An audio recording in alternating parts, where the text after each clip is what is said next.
até o final, mas eu quero ler apenas o versículo 7, porque nós estaremos trabalhando nesse capítulo. Lucas capítulo 22, versículo 7 é o tema da nossa mensagem. O tema é "E foi por mim". O texto da nossa mensagem, Lucas 22, 7, e o tema "E foi por mim". Diz assim o texto. Eu acho que eu vou trocar o microfone, então, antes de ler, os irmãos vão orando por mim.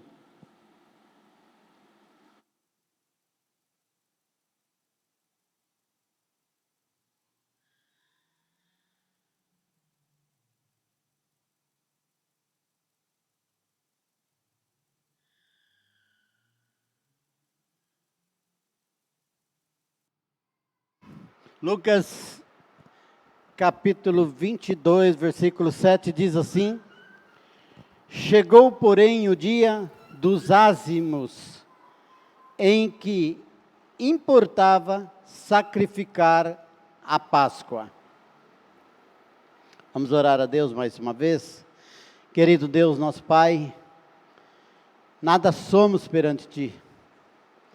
Então a nossa necessidade é completa, inteira, do Senhor, do Seu Espírito, da Sua sabedoria, para que possamos falar aquilo que o Senhor tem preparado para que esse povo ouça a Sua voz. Ajude, Senhor Deus, nos abençoe na entrega dessa mensagem, e abençoe em tudo que vamos fazer aqui, porque o Senhor é o responsável por tudo isso, é o motivo de tudo isso, é pelo Senhor que nós estamos aqui, como já foi orado, falado pelo irmão João Paulo, na direção. O motivo de estarmos aqui é Jesus, o motivo de estarmos comemorando, celebrando a ceia do Senhor, é o seu Filho amado Jesus Cristo, nosso Salvador. Então nós precisamos do Senhor. Ajuda-nos, abençoa-nos, ao falar, ao ouvir, ao praticar a Tua bendita palavra. Oramos em nome de Jesus, nosso Senhor e Salvador. Amém. Como está muito vento aqui, eu preciso...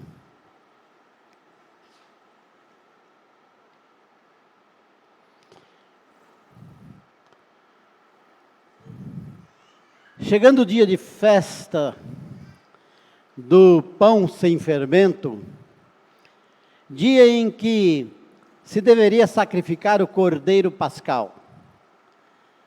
Essa é uma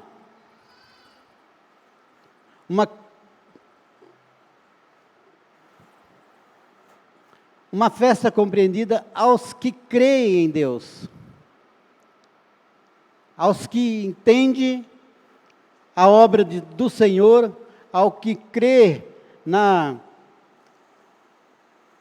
existência do nosso Deus, na obra do nosso Deus.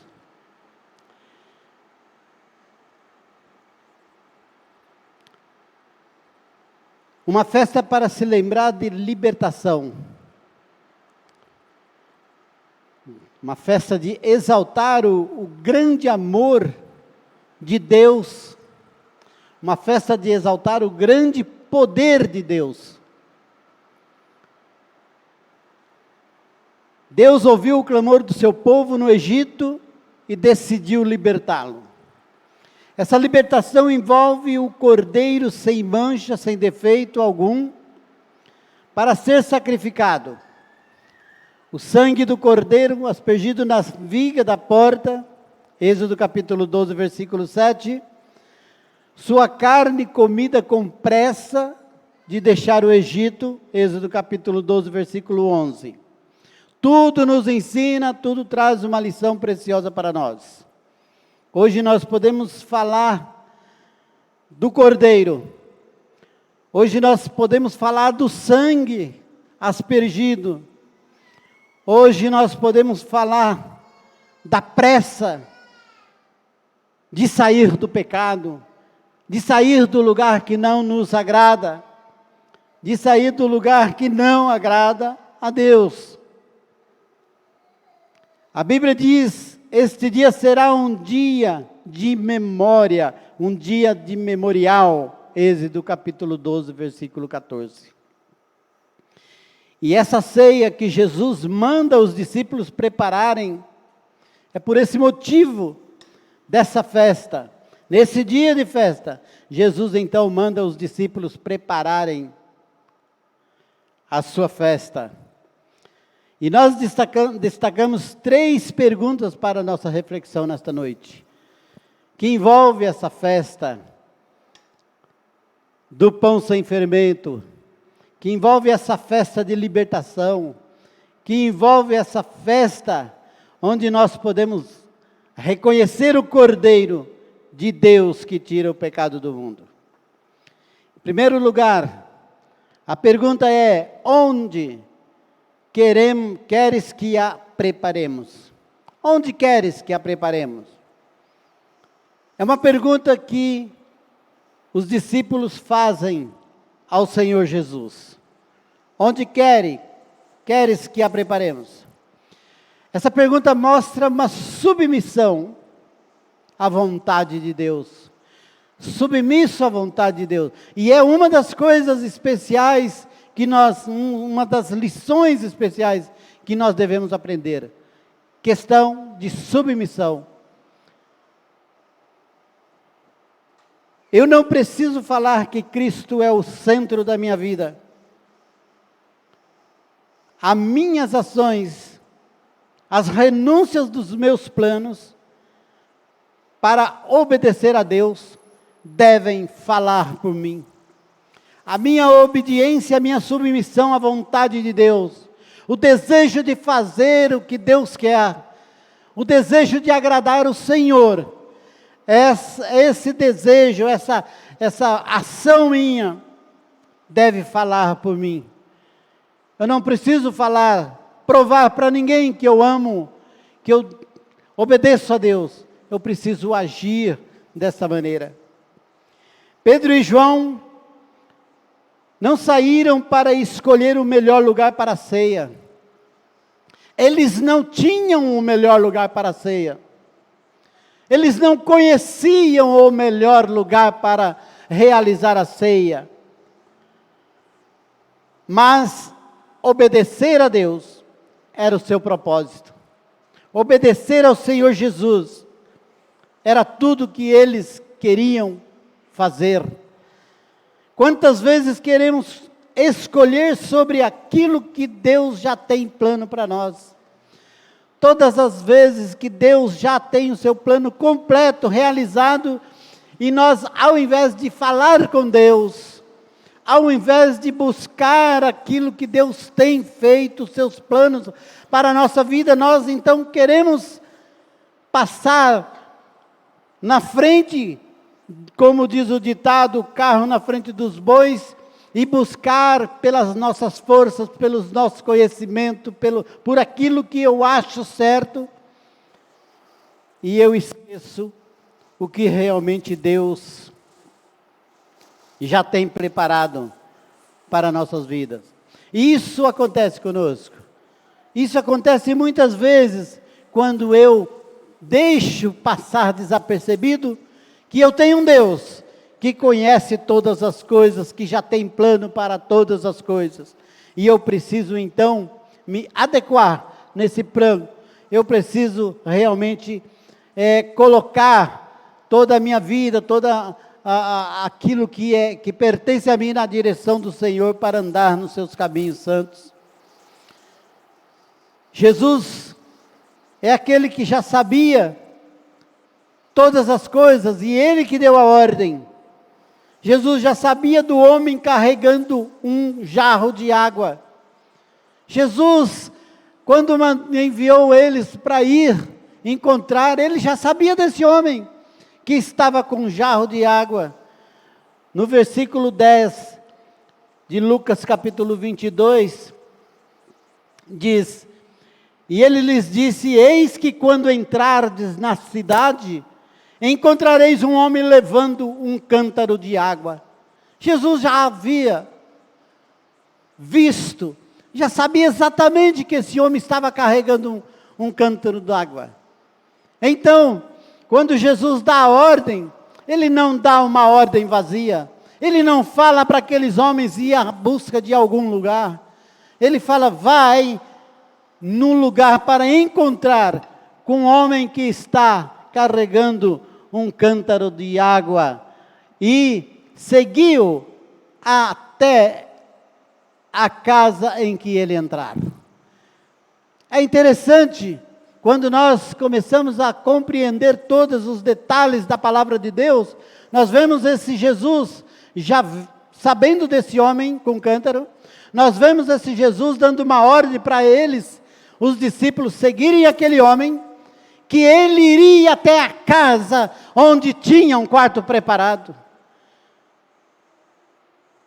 Que dificuldade há em andar nos passos de um Jesus que sabe de todas as coisas, que conhece todos os detalhes, que sabe exatamente até mesmo de um cântaro de água na cabeça de alguém há muitos distante dele.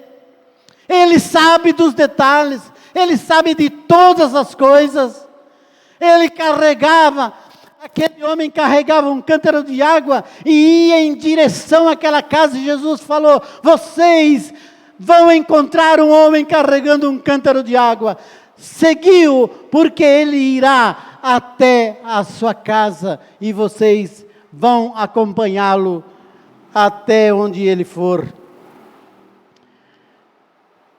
Muitas vezes sofremos por coisas que Deus já tem solução.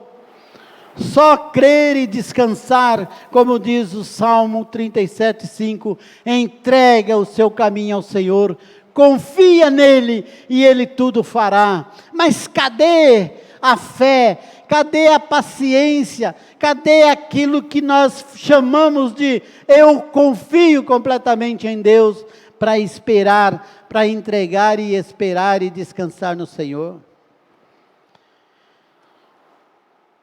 Segundo ponto, onde fica o aposento? A segunda pergunta para a nossa reflexão. Onde fica o aposento? Quem havia acertado com o dono da casa? Quem é que havia acertado com aquele dono da casa? Porque eles chegaram e falaram: onde fica o aposento? Se nós fôssemos conjecturar, a gente poderia dizer, o homem poderia falar assim: que aposento? O que vocês estão procurando?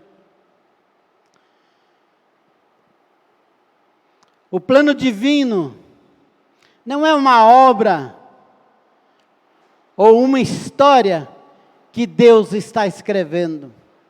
Vocês vão e eu irei acompanhando, escrevendo essa história. Vocês vão encontrando um homem e eu vou dizendo que esse homem está fazendo, onde esse homem está indo. Não, o plano divino, ele vai à frente. Ele segue à frente dessas coisas. Nós estamos percorrendo o caminho de uma história já escrita por nosso Deus. Nós estamos aqui andando num caminho que já foi escrito por Deus. Você não está andando de qualquer jeito. Você não está indo para lá ou para cá, assim, conforme a sua vontade. Mas se você crê em Deus, você está andando por um caminho já escrito, uma história escrita pelo nosso Deus. Ainda, cada pedrinha que está no caminho não é desconhecida e não está por acaso. A sala mobiliada já era conhecida por Jesus. Ele diz: foram e acharam tudo como o havia dito, ou como lhe dissera.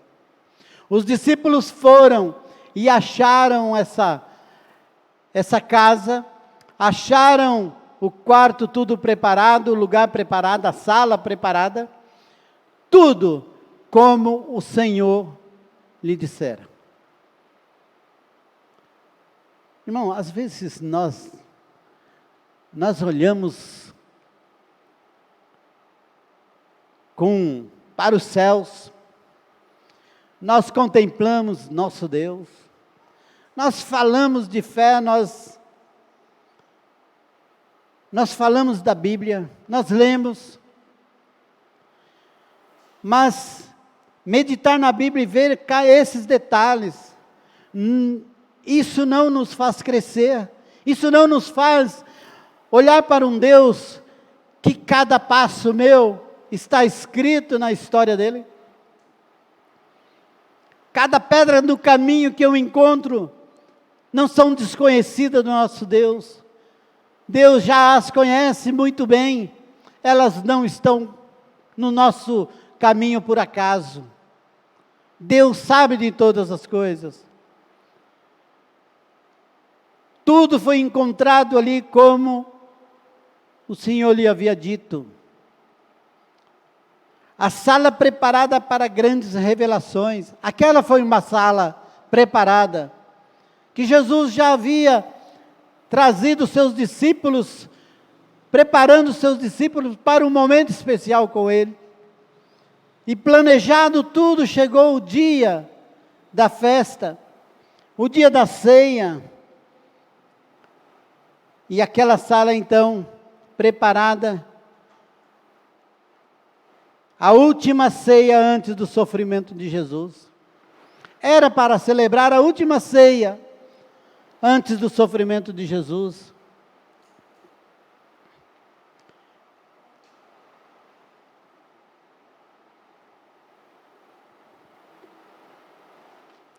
Era uma sala de revelação.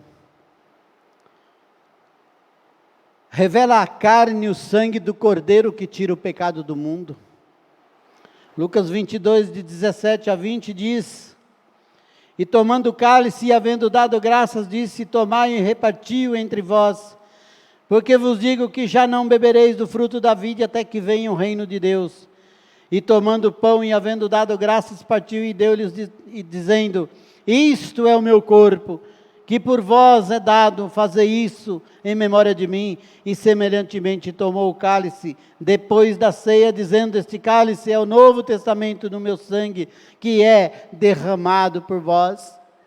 Ele estava dizendo ali para os seus discípulos: olha, essa ceia é a última ceia, e a partir de agora o que vocês vão ter de lembrança de mim é esse memorial. E façam isso todas as vezes que lembrar de mim. Revela também, essa sala preparada, revela o traidor. Lucas 22, do versículo 21 a 22 diz: Mas eis que a mão do que me trai está comigo à mesa. E na verdade o Filho do Homem vem segundo o que está determinado, mas ai daquele homem por quem é traído. Tudo está determinado. O traidor está aqui, está determinado, será o traidor. Mas ai daquele homem por quem é traído.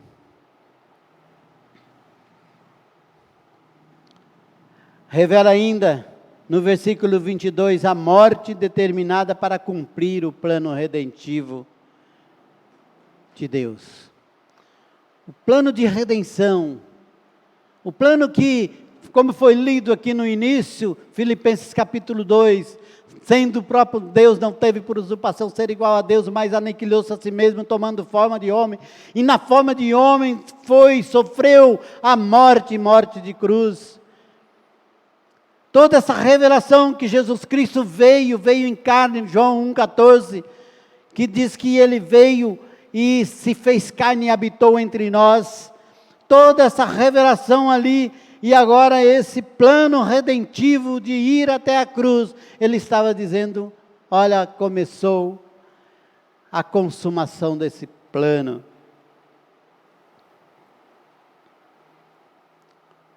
E terceiro ponto, terceiro e último ponto, onde está a minha culpa? Onde está a minha culpa? Onde a preparemos? Onde fica o aposento? Onde está a minha culpa? No livro de Romanos, capítulo 5, versículo 12, Romanos capítulo 5, versículo 12, a palavra de Deus diz assim: portanto, como por um homem entrou o pecado no mundo, e pelo pecado a morte, assim também a morte passou a todos os homens, por isso que todos pecaram. A morte passou a todos os homens, por isso que todos pecaram. E ainda Romanos 3, 23, todos pecaram e destituídos estão da glória de Deus. Efésios capítulo 2, versículo 1 diz também que nos vivificou estando vós mortos em ofensas e pecados, destituídos da glória de Deus, mortos em ofensas e pecado, com o pecado que entrou por um homem e passou a todos os homens. Qual é a minha culpa? A minha culpa é ser homem. A minha culpa é ser um dos que foi criado nessa linhagem de homem destituído da glória de Deus. Eu estou envolvido, porque eu fui gerado fora, quando Deus lançou fora do jardim do Éden. Então, a partir daquele momento, começou uma geração que veio até mim, chegou em mim, chegou em você. Então, temos culpa por causa desse pecado que chegou até nós. Esse pecado de ser criado fora do jardim do Éden. Esse pecado de Deus ter lançado fora. Esse pecado de Deus ser santo, ser puro, ser luz. Ser, como já foi dito aqui, santo, santo, santo. E de repente quem estava próximo dele era pecador. E aquele foi o primeiro ato de graça de ter lançado fora, porque senão ali mesmo tinha acabado tudo. Mas a graça de Deus fez com que Deus lançasse fora do jardim do Éden, para que essa geração pecaminosa fosse tratada lá no madeiro, porque Deus tinha um plano antes da fundação do mundo.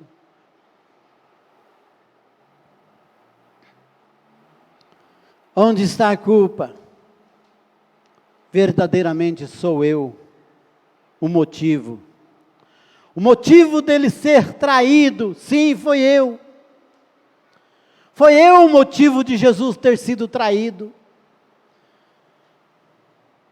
Se eu não tivesse os pecados, se ele não tivesse morrido por mim, se ele não tivesse que vir do céu para atender a minha insignificância, a minha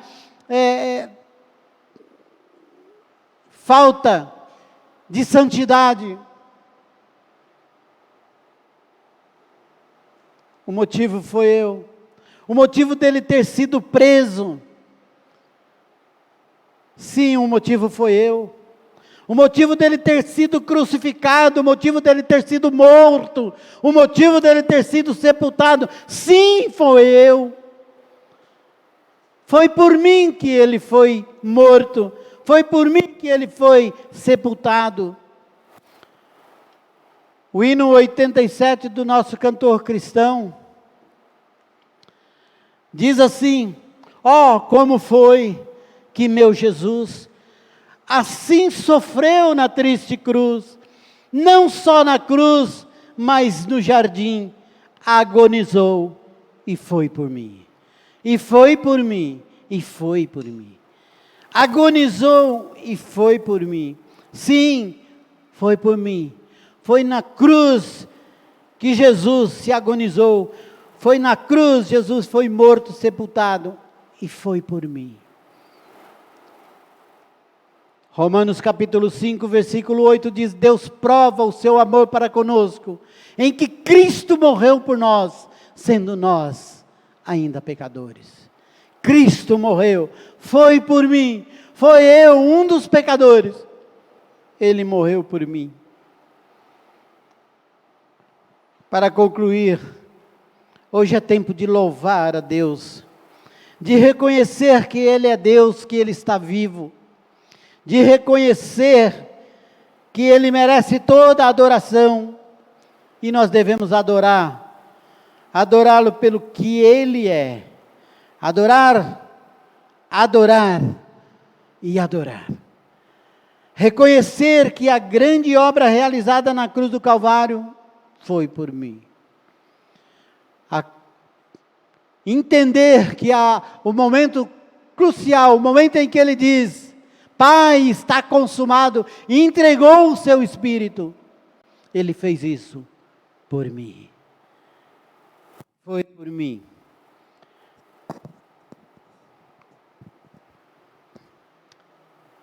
Tem um hino que eu vou só recitar, não vou cantar, que diz, é um hino muito bonito, que diz assim: se tiveres tempo, olhe para a cruz, há tempo te espera o meu Senhor Jesus. Se tiveres tempo, olhe para a cruz. Se tiveres tempo, olhe para a cruz, que é muito te espera o Senhor Jesus. Se tiveres tempo, olhe para a cruz, que há muito te espera o Senhor Jesus. Se tiveres tempo, olhe para a cruz, que há muito te espera o Senhor Jesus. Que esse apelo fique no seu coração. Se você tiver tempo, olhe para a cruz, que Ele está esperando. Ele, o Senhor Jesus. Que Deus nos abençoe. Que Deus nos faça entender que foi por mim. E aquele que ainda não entendeu, se tiveres tempo, olhe para a cruz.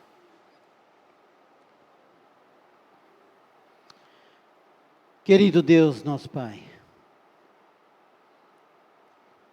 quero, Senhor Deus, entregar em Teu trono de graça toda a nossa vida.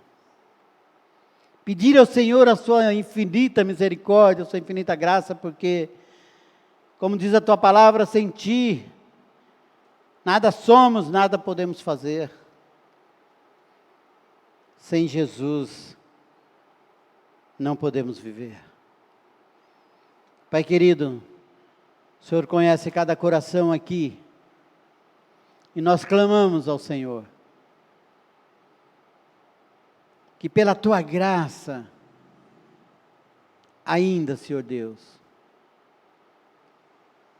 dá tempo, para que os corações aqui, ao olhar para a cruz, ainda contemplam Jesus.